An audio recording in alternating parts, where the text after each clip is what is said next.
বাবা, তুমি ফোন ঘাটছো কেন গো? তুমি ওকে যতক্ষণ পড়াবে না একটু ফোনটা তোমার দূরেই রেখো। না না, আমি তো ফোনে ওর পড়াগুলোই দেখছিলাম, একটু একটু কথাও আছে। তুমি এসেছো, ভালোই হয়েছে। আমার আছে শাশুড়ির একটু শরীরটা খুব খারাপ, আমি একটু তাড়াতাড়ি চলে যাবো আজকে। আবার তাড়াতাড়ি?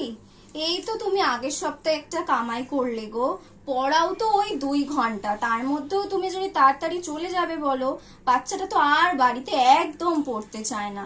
তুমি পড়াও 2 ঘন্টা, ওই আর যা হোমওয়ার্ক দাও তাই করে গো। তুমি 2 ঘন্টা পড়িয়ে তারপর যেখানে ইচ্ছা যাও। সেই নয়, ঠিক আছে বৌদি, সে 20 তারিখ হয়ে গেল, এখনো আমার ফিসটা তো পেলাম না। সে তো দেবো। তুমি যে আগের মাসে 2টো কামাই করেছিলে, এই মাসে আবার একটা কামাই করেছিলে, তুমি আগে সেইগুলো পড়াও টাইম করে, তোমার ফিস আমি টাইমে ঠিক দিয়ে দেবো।